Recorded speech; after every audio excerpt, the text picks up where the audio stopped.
नमस्कार। आज के सेशन में आपका स्वागत है। अभी जो हो रहा है वो भी किसी किए हुए के बदले ही हो रहा है, और कल को जो होगा वो आज जो कर रहे हैं उसके बदले होगा। इसको बोलते हैं कर्म सिद्धांत। कर्म सिद्धांत की धारणा हमारे उपनिषदों से आनी शुरू हो गई है, और बहुत इंटरेस्टिंग बात है कि पूरे भारत के 9 दर्शनों में एक को केवल छोड़ दें, और जब जब मैं बोलूं एक को छोड़ दें तो वो एक कौन सा छूटेगा? चार्वाक। चार्वाक को छोड़ दीजिए, बाकी 8 दर्शन, यहाँ तक कि बौद्ध भी, जैन भी, जो नास्तिक दर्शन है वो भी, सिख धर्म भी पूरी तरह से कर्म सिद्धांत को मानते हैं। और कर्म सिद्धांत का एक बेसिक मतलब ये है कि जो हमारे कर्म होते हैं वो 3 प्रकार के होते हैं।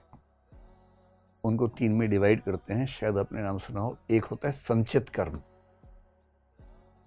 एक होता है प्रारब्ध कर्म, और एक होता है संचीयमान। ये 3 तरह से हम क्लासिफिकेशन करते हैं कर्मों का। इसका मतलब क्या है?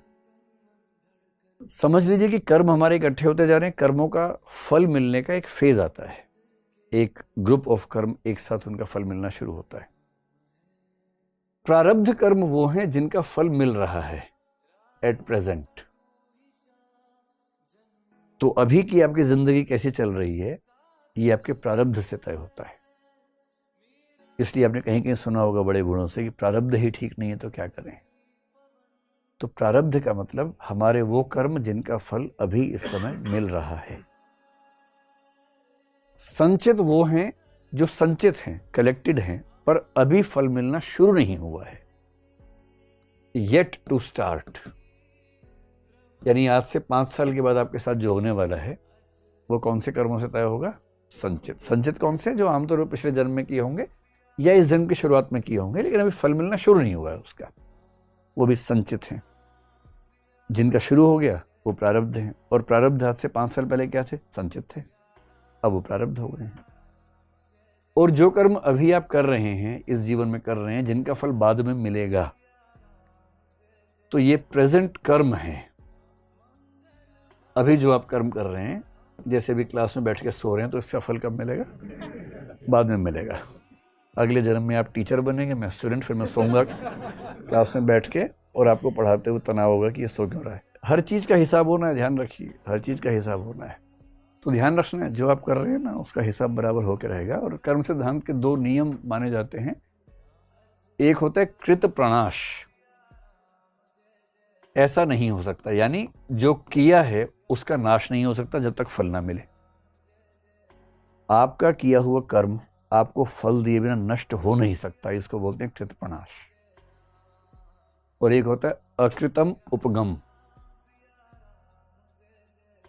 जिसका मतलब है कि जो आपने किया नहीं उसका फल आपके पास आ नहीं सकता। तो ध्यान रखना है। कई लोग कोशिश करते हैं कि ट्रांसफर सिस्टम अगर शुरू हो जाए, डेबिट क्रेडिट जैसे, मैंने 10 अच्छे कर्म किए, आपने मान लीजिए 20 अच्छे कर्म किए, मेरे थोड़े कम पड़ रहे हैं, मैंने आपसे उधार ले लिए 5, और अकाउंटिंग में आप अपना पासवर्ड डाला, आपने कहा मेरे 5 अच्छे कर्म यहाँ शिफ्ट कर दो भाई, और मेरा बैलेंस भी ठीक हो गया, साथ साथ मोक्ष मिल गया हम दोनों को। पर हिंदू धर्म में इसका स्कोप नहीं है। बौद्ध धर्म में है, महायान परंपरा में एक कंसेप्ट है बोधिसत्व। आपने सुना है बोधिसत्व? बड़ा प्रसिद्ध शब्द है। बोधिसत्व के कंसेप्ट में महायान बुद्धिज्म मानता है परिवर्त एक कंसेप्ट है। परिवर्त का मतलब है अपने अच्छे कर्मों को दूसरों पे शिफ्ट कर देना। हिंदू धर्म में तो नहीं है, तो झेल भुगतना पड़ेगा, आपको ध्यान रखना है। तो ये जो 2 नियम हैं, इसका भाव आप समझ गए कि जो किया है वो नष्ट नहीं होगा, नहीं किया है आएगा नहीं। एक मिनट, एक बात और बताऊं, क्रिश्चियनिटी में ऐसा एक सिस्टम है, ईसा मसीह जो हैं वो ईश्वर के पुत्र माने जाते हैं। ध्यान रखना, ईसा मसीह ईश्वर नहीं है, वो गॉड के बेटे हैं। एक ट्रिनिटी शब्द सुना होगा आपने, ट्रिनिटी कॉलेज का नाम सुना होगा ना। ट्रिनिटी क्या है क्रिश्चियनिटी में? इसका मतलब 3 चीज़ों का ग्रुप।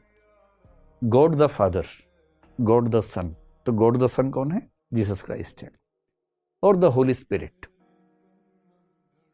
ईसा मसीह ईश्वर के पुत्र हैं। क्यों आए हैं? क्योंकि मनुष्य पापी है। क्यों पापी है उसकी कहानी भी समझेंगे कभी। वो इसलिए पृथ्वी पर आए, भाई देखिए ईसा मसीह अगर ईश्वर के पुत्र हैं और कुछ लोगों ने उनको क्रूसीफाई कर दिया, सलीब पे टांग दिया, ईश्वर के पुत्र को सलीब पे लोग टांग देंगे गली मोहल्ले के, इतना आसान काम है क्या? अगर ईश्वर चाहेगा तो एक झापड़ मारेगा, उन सबको गिर जाएंगे नीचे, तब भी टांग दिया। इसकी वजह है कि ईसा मसीह जानबूझ के यही चाह रहे थे, ऐसा ईसाई लोग मानते हैं। क्यों चाह रहे थे? इसका संबंध कर्म सिद्धांत से बनेगा। इसलिए चाह रहे थे कि सारे मनुष्यों के पाप मैं अपने ऊपर लेकर अपनी बलि दे दूं। अगर ये कंसेप्ट मान ले क्रिश्चियनिटी का, इसका मतलब क्या हुआ कि कर्मों का हिसाब दाएं बाएं हो सकता है कि नहीं हो सकता है? हो सकता है। तो कुछ दर्शनों में, कुछ धर्मों में ऐसी धारणा है, महायान बुद्धिज्म में है, क्रिश्चियनिटी में है, हिंदुइज्म में नहीं है, और इसका मतलब हिसाब बराबर होकर रहेगा, ध्यान रखना भाई। और जैसे कि मैंने कहा ना, आप क्लास में सो रहे हैं तो उसका हिसाब भी बराबर होगा, जरूर होगा, सीधी सी बात है। जी आप पूछिए, क्या पूछ रहे थे? हाँ, क्या वास्तव में कर्म कर पाना भी अपने वश में है? जैसे अगर देखें बारीकी से, आपने बड़ी गहरी बात कह दी भाई, एकदम। अब आप सच्चे फिलॉसफी के विद्यार्थी हो गए। कितनी गहरी बात कह दी है, कितनी गहरी बात कह दी कि क्या कर्म करना हमारे बस में होता है। जैसे आपने सवाल पूछा, ये आपके बस में था? जैसे आपने तय किया कि मैं सवाल पूछूंगा, आप उठे, आपने माइक लिया, आपने सवाल पूछा, ये आपके बस में था या कोई करवा रहा है आपसे? नहीं सर, करवा रहा है सर, कोई करवा रहा है ना? आप सर ऐसा विषय मतलब सर पढ़ाए कि वो दिमाग में आ गया सर। अच्छा, ये मैंने ऐसा पढ़ा है कि आपके दिमाग में ही आ गया। हाँ, लेकिन दिमाग में तो कईयों के आया होगा, पर उठे आप, ये किसने तय किया? आप एकदम ठीक सवाल कर रहे हैं। दो शब्दों पे गौर कर लीजिए। एक शब्द है डिटर्मिनिज्म और एक शब्द है फ्री विल। ये फिलॉसफी की दुनिया की सबसे गहरी डिबेट यही है, सबसे गहरी डिबेट। डिटर्मिनिज्म को हिंदी में बोलते हैं नियतिवाद, और फ्री विल को बोलते हैं संकल्प स्वातंत्र या स्वतंत्र संकल्प कह लीजिए। टेक्निकली संकल्प स्वातंत्र कहते हैं। इसका मतलब पता है क्या है? इसका असली मतलब यह है कि मैं कुछ भी करता हूं तो दरअसल वो मैं खुद करता हूं या मुझसे करवाया जाता है। जैसे मैंने आपसे कहा था कि एक संभावना है कि ये दुनिया एक वीडियो गेम हो और कोई पीछे से खेल रहा हो हमारे साथ। अगर कोई पीछे से खेल रहा है तो हम जो कुछ भी कर रहे हैं हम नहीं कर रहे, वो हो रहा है। टेक्निकली अगर आप बहुत अंदर जाएंगे तो दुख की बात है कि ज्यादा मजबूत तर्क ये वाला साबित होता है। अगर आप शुद्ध तर्क के रास्ते पे आगे बढ़ेंगे, प्योर लॉजिक पे, जिसका मतलब है कि आपने जो सवाल पूछा वो आपने नहीं पूछा, किसी ने आपसे पूछवाया। वो किसी कौन है किसी को नहीं पता।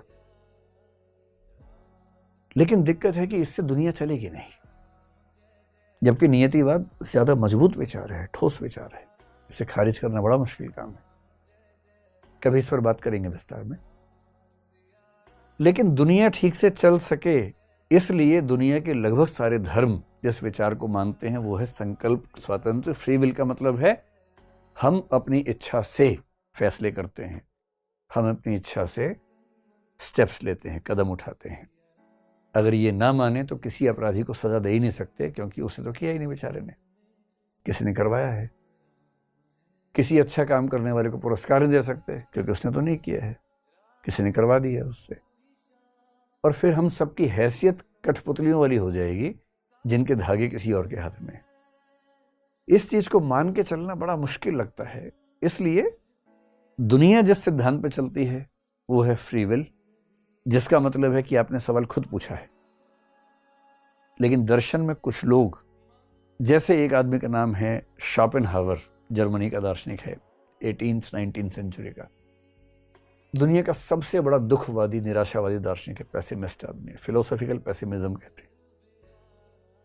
उसने यहां तक कहा कि सबसे खुशनसीब वो हैं जो पैदा ही नहीं हुए, नंबर 2 पे वो हैं जो पैदा होते ही मर गए, और सबसे बदनसीब वो हैं जो जिंदा रहने को बाध्य हैं, जैसे मैं। इतना दुखी था वो इस दुनिया से। और उसने ये बात की, जो वाक्य आपने बोला ना, वो वाक्य उसने बोला, और एल्बर्ट आइंस्टीन ने कोट किया उस वाक्य को। क्या वाक्य था? मनुष्य वह कर सकता है जो वह चाहता है, पर वह यह चाह नहीं सकता कि वह क्या चाहे। आप चाह नहीं सकते, कर तो लेंगे। आपके मन में क्या इच्छा आएगी वो भी आपके बस में नहीं। Man can do what he will but can not will what he will, ये उसका वाक्य है। अल्बर्ट आइंस्टीन ने इसको कोट किया एक बार। तो आपका सवाल गहरा है, लेकिन अभी फिलहाल ये मान के चलिए कि आप जो कर रहे हैं आप ही कर रहे हैं, उसमें जीवन ज़्यादा आसान रहेगा, वरना कमंडल वाला भाव मन में जल्दी आ सकता है। तो पहली बात हुई कर्म सिद्धांत। हाँ, नमस्कार सर। नमस्कार। मेरा नाम श्यामवीर है। विशेषतः भारतीय दर्शन परंपरा से मैं पूछना चाहता हूँ कि नास्तिकों के लिए त्रय दर्शन आ गया, चारवाक, जैनिज्म, बौद्धिज्म। आस्तिकों के लिए षट दर्शन आ गया। कुछ लोग ऐसे भी हैं समाज में, जैसे मैं हूँ खुद, मैं अपने आप को उदासीन मानता हूँ। मैं दोनों ही कैटेगरीज से बिलोंग नहीं कर पा रहा हूँ, रिलेट नहीं कर पा रहा हूँ। एक सर्टेन एज के बाद जब आर्गूमेंटेटिव बिहेवियर डेवलप हुआ तो मैं स्लाइटली उदासीनता की तरफ चला गया, एग्नोस्टिक बन गया। क्या भारतीय दर्शन परंपरा में मेरे जैसे लोगों के लिए कुछ कहा गया है? अज्ञेयवाद नाम से या एग्नोस्टिसिज्म नाम से ऐसा दर्शन तो नजर नहीं आता, लेकिन उपनिषदों में ऐसे कुछ कथन आते हैं जिससे लगता है कि एग्नोस्टिसिज्म भी माना जा सकता है। अगले सेशन में हम लोग चारवाक को पढ़ेंगे। चारवाक पढ़ते हुए मैं 5-6 परंपराओं का जिक्र करूंगा, जिसमें से एक परंपरा उदासीनता का जिक्र करती है। थोड़ा सा है, बहुत ज़्यादा नहीं है, लेकिन हाँ एक हल्का फुल्का ट्रेंड दिखता है। नहीं तो बनाइए ना, अगली क्लास में आपका नाम भी बोल देंगे। सर, लेकिन जब मैं बौद्धिज्म का थोड़ा बहुत पढ़ रहा था तो उसमें जो 10 अव्यक्ता नहीं आते हैं, वहाँ जब एक प्रश्न पूछा जाता है ईश्वर है कि नहीं, या आत्मा के बारे में, हाँ, तो जब कह रहे हैं कि बौद्ध मैं बता नहीं पाऊंगा और अब बताऊंगा तो आप समझ नहीं पाएंगे, तो वहाँ मुझे थोड़ी सी उदासीनता इस तरह का कुछ समझ में आता है। नहीं, उसमें ना दूसरे वाला कथन ज़्यादा महत्वपूर्ण जो आपने बोला। बुद्ध ने प्रश्नों का जवाब नहीं दिया, उन्हें अव्याकृत कहते हैं, अव्याक्तानी भी कहते हैं। अव्याक्तानी या अव्याकृत का मतलब ये नहीं है कि बुद्ध को उनका उत्तर नहीं पता। इसका मतलब है कि उनका उत्तर व्याकरण की भाषा में, ग्रामर की लैंग्वेज में बयान नहीं किया जा सकता। तो वहाँ नॉलेज का क्राइसिस नहीं है, एक्सप्रेशन का क्राइसिस है कि उनको कहा नहीं जा सकता। क्यों नहीं कहा जा सकता, इसका जवाब बुद्धिज्म पढ़ते हुए मिलेगा। इसका जवाब नागार्जुन ने माध्यमिक शून्यवाद में बड़े अच्छे तरीके से दिया है। चतुष्कोटि न्याय एक शब्द है, उसके आधार पर इसकी व्याख्या होती है। तो वो अज्ञेयवाद की तरफ संकेत नहीं है, एग्नोस्टिसिज्म की तरफ। वो तो एक्सप्रेशन ना हो पाने का संकेत ज़्यादा है। ठीक है।